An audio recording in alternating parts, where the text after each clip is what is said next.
Good morning and welcome to the Orlando Real Estate Buzz. I'm Brendan Rendo with the Homes in Orlando team at Next Home Neighborhood Realty, and joined as always by Joseph Dion of Appley Home Loans. And it's been a good week. A lot of economic news popping out. I think the Fed's got a pretty easy decision for next week. What are you thinking? I feel like it's an easy decision, but I feel like the Fed might they'll make it difficult. Yep, he likes to. Anyways, let's get started. And again, welcome to the Orlando Real Estate Buzz.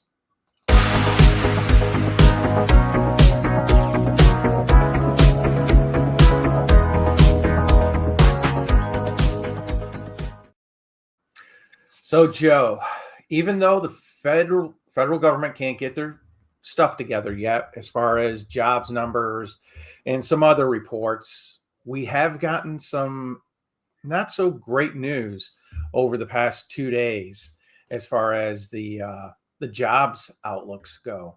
And the first one was ADP yesterday. This was not healthy at all. I mean, annual pay was up 4.4%. There's always some positive news there. Mm-hmm.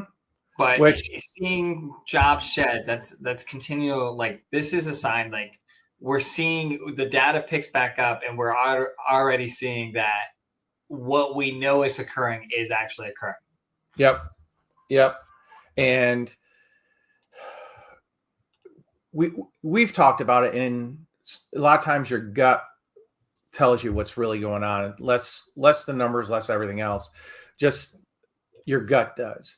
So we've shed 32,000 jobs in November. Mm-hmm. Now, looking a little deeper into it, this was interesting because we're in what's considered the South Atlantic area, Florida, Georgia, that area. Mm-hmm. We shed nearly 78,000 jobs. Ooh. That's a lot.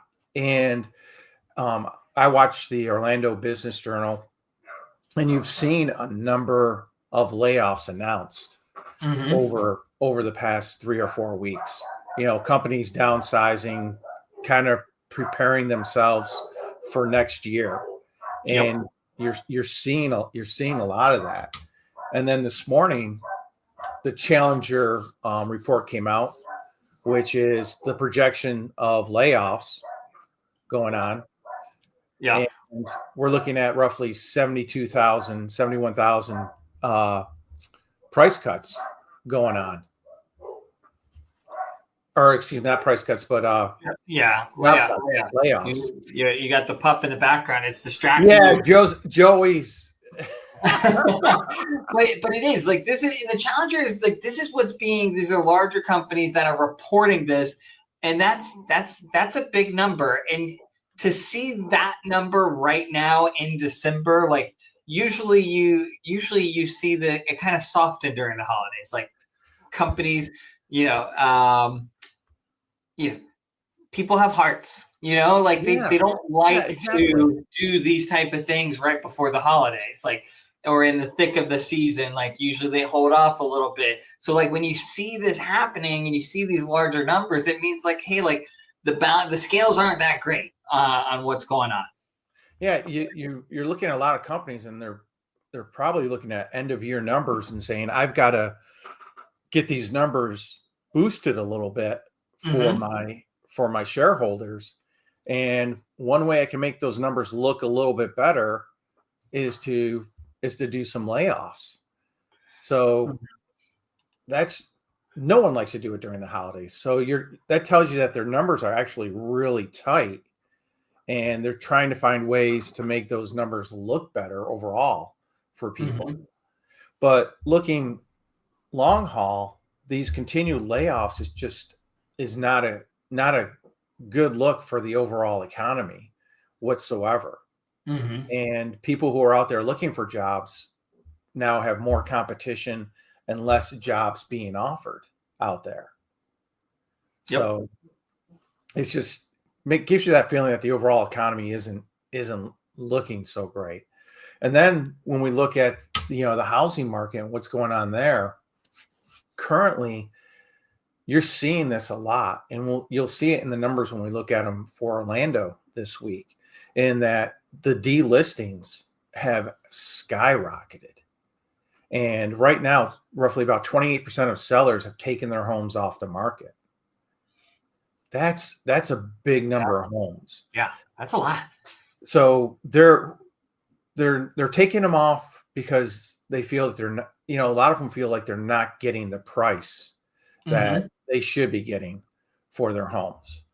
But again, I think a lot of this comes back to real expectations for the sellers. Are the agents giving what I would consider a real expectation for what that house is going to sell for? Still, we're fighting every day to get over that mindset of, hey, this isn't COVID. Your house isn't going to continue to go up in value. And we saw last week with the numbers that, hey, Orlando, 85% of Orlando's values have gone down over the past year. So, I mean, we got into it with an offer we made where, you're looking between the $600,000 $700,000 market, and the houses aren't pristine. For $650,000, I don't want to have to walk in and paint the house, paint the walls, because they're literally black with dirt. Yeah. And, I actually had the conversation with the agents, like, $3,000-$4,000, and this house would look totally different.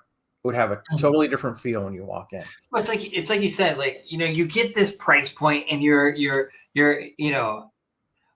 when we sit there and we say, like, sellers are out of touch, like we're not in COVID price point. Well, guess what? Buyers are still out of touch. That, like, we still look at these price points and we go, I do not expect to have to do this. So when you get the $500,000, the 600, the 700, the 800, even like some of these homes that are selling for $1 million plus, you expect to not have to walk in and be like, holy cow, this thing needs to be gutted. And those little things, like you said, like, if I walk into a house and it's a $200K house and it needs to be repainted, okay. I walk into a $500,000 home and it needs to be repainted because it's dirty. I go, well, what else are they not taking care of? Exactly. Now I assume deferred maintenance, and at a higher scale, you go, okay, well, I'm not dealing with that at this price point. I'm not stretching my budget for that. And I think that's what's going on right now. Yeah. I mean, one agent was upset because I brought up the fact that there are two AC units in the home, and they're 21 years old. Yeah. They got to be replaced. I mean, it's just a fact. It's not, I'm not trying to be a jerk, not trying to, but you want my buyer to take on that burden. Yeah. Why would I do that to my buyer? I'm just not going to do it. And I ran some interesting numbers this morning real quick because I wanted to see this. There's 3,305 homes for sale in Orange County right now. Okay. Of that, 1,367 of those homes are 90 days or more on the market. That is 41.3% of the homes in Orange County are 90 days or more on the market.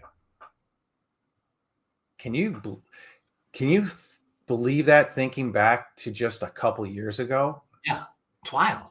Like, that's wild. Over 41% of the homes in Orange County are on the market for over 90 days. Yeah, and I think about this, and this is like the dichotomy of where we are. I remember us having conversations a year, like on this, like these YouTube, Facebook, whatever lives that we do on these the weekly post, where we were like, the market and timeline has changed.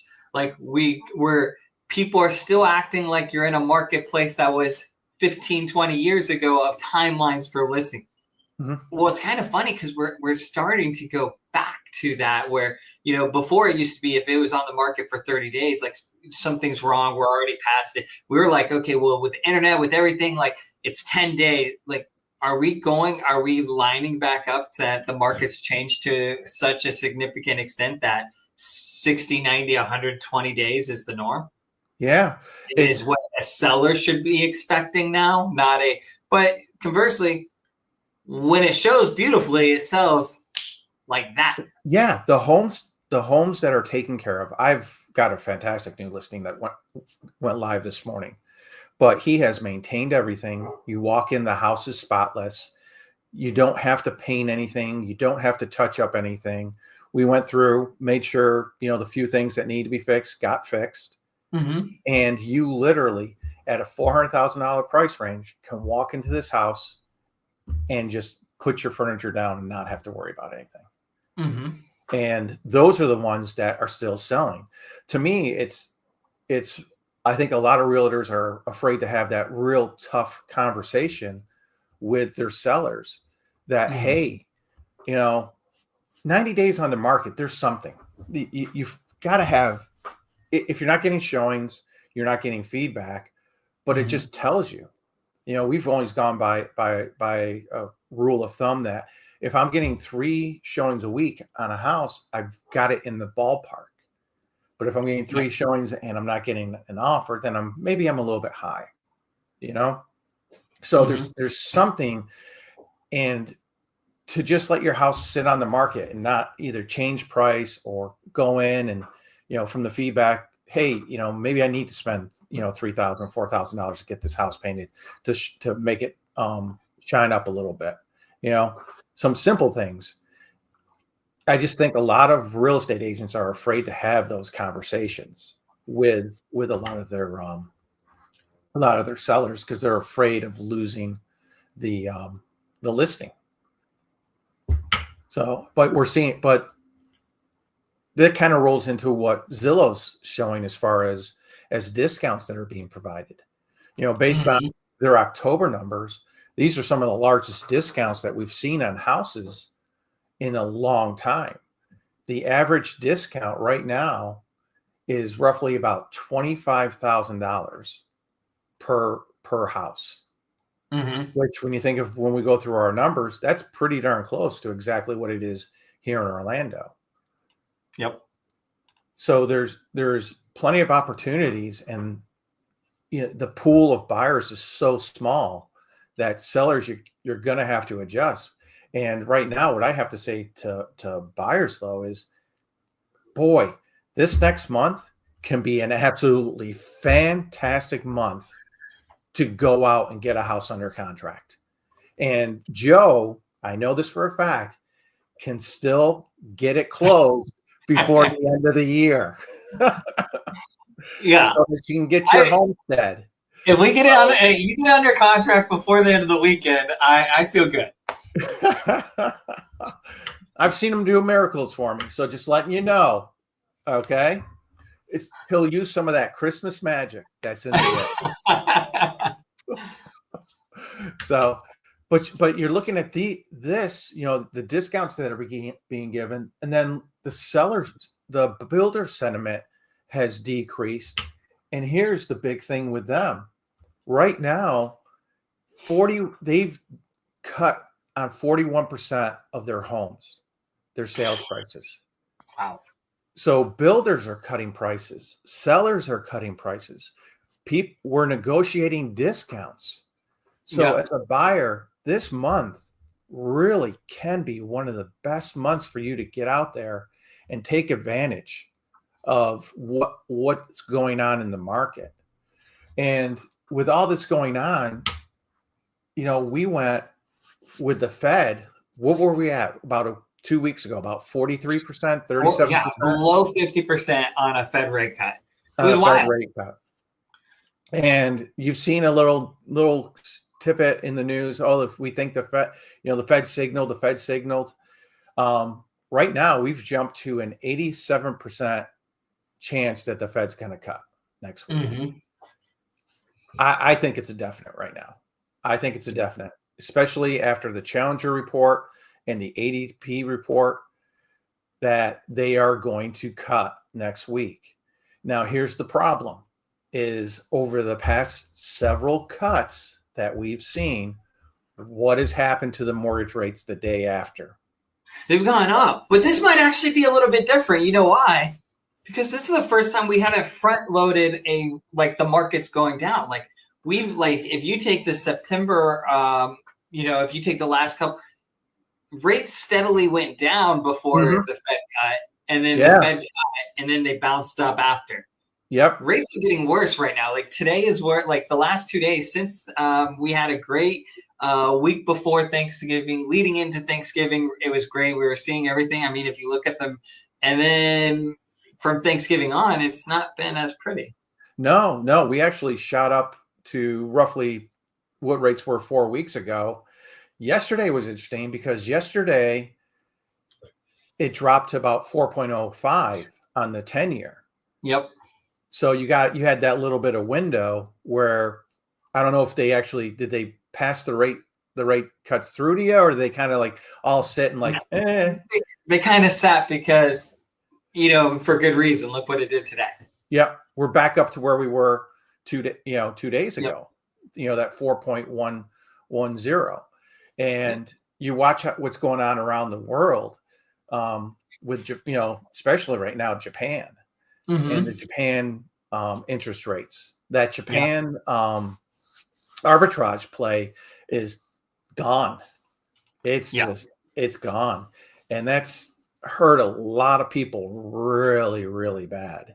So even with rates sitting where they are, I'm still telling my buyers, guys, we can take advantage. If we can generally get the seller concessions that we want to get, plus get a price reduction as well.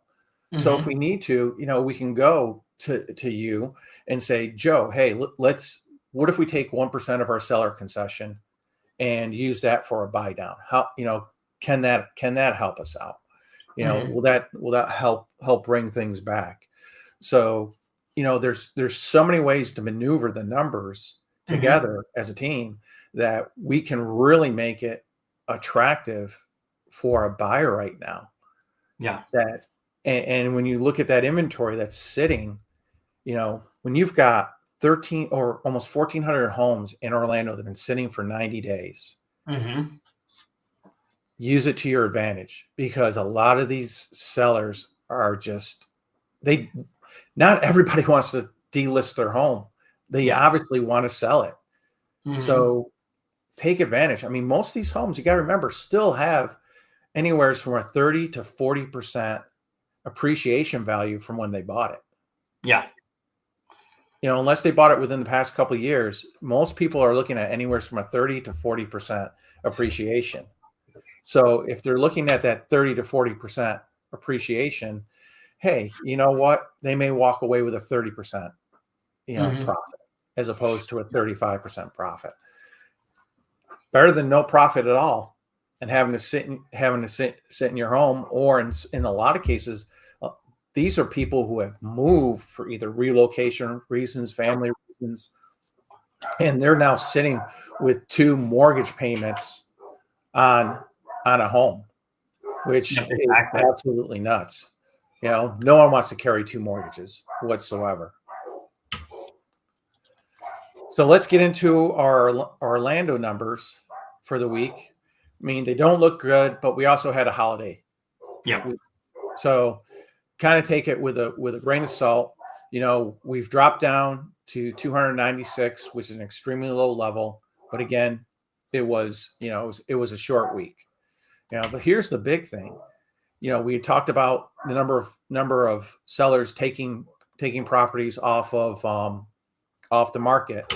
We decreased 183 listings. So that tells you that people aren't listing homes. People are taking homes off the market. So the number of homes that are out there is less and less. Then the condos, I mean, my gosh, we dropped to 73. Oh, I just hate talking condos whatsoever. Really do. But their inventory dropped a little bit as well. So, then we get into, months of inventory. So even with less homes on the market, the months of inventory is almost up to 7 months now. That's complete buyer's market. And then look at this over 10 million or over $1 million. They're almost 11 months worth of inventory right now. And I do, I think I've mentioned before, I do draw inspections for a lot of the investors. And everything I've done recently has been in the Winter Park, College Park area for new builds. And everything is $2 million and up. And I don't know if you've seen the builder. He builds a beautiful home.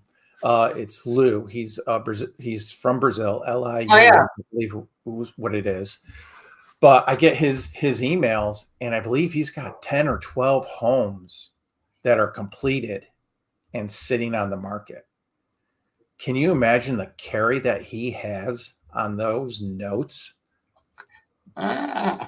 Ow. Yeah. That's all I can say. Ow. Ouch. I do not want that. Then when we get to the original list to final list price, down $29,000. What did Zillow say the average is? About 25,000. Yeah. So we're right in that ballpark. And look at this, the original list to sales price. We actually dropped below 92% down to 91.72%. Yeah. So people are negotiating. They're giving that, they've got that room in there. And you look at here, it is over 1 million, 85%, on average, a 15% discount on their home to sell their home. That's huge. That's really huge. And then you see graphically our weekly sales, and you see how it's, we took a dive.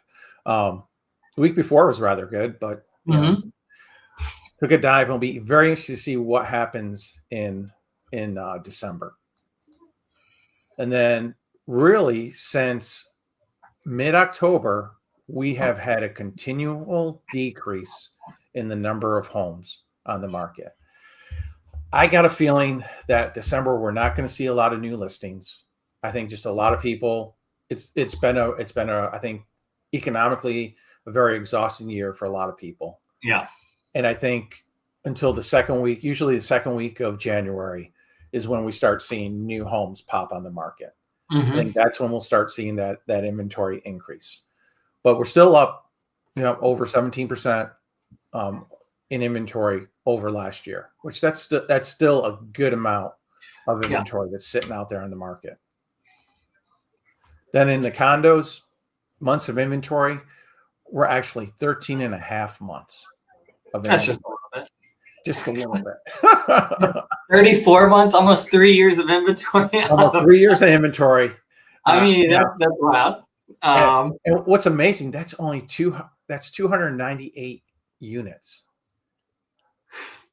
But how do you explain to your seller, oh, it actually is, you may take up to 3 years to sell your house.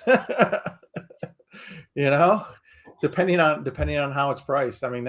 That's not a discussion I would love to have whatsoever. Yeah, that's a tough one.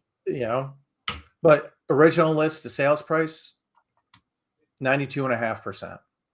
So again, plenty of opportunities out there for the buyers right now. If you're in a position in December, man, you have all the leverage is on your side as a buyer right now. Yeah. All the leverage. Especially if you find two houses that you're going back and forth on. Hey, nothing wrong with putting in two offers and seeing which one's willing to bend the most. Strategy, right? And use to your advantage. It's not always, because let's be real. Sellers used it to their advantage in 2020. They sure did. And that's something to use to your advantage now as a buyer. Like there's so many different strategies and ways. And I remember, 5 years ago being like, sellers being like, we want no inspection contingency, no appraisal contingency. You're going to do this over ask price. You're going to do this. Oh, by the way, if you want to buy this home, you might have to sweeten the pot. I saw stuff where people were like, we'll buy you Super Bowl tickets. Yeah. We'll let you stay, the guidelines were you couldn't go over 60 days, but there were people trying to get, 90 days post occupancy. out of it. And I remember a friend of ours, Josh's house. I think we ended up with 34 offers. Yeah. Did one open house and the place was packed the entire time. Yep. And got like 34 offers. And my gosh. Like, okay, let's go through them. Sat down at the table. And let's go through them one at a time. No, no.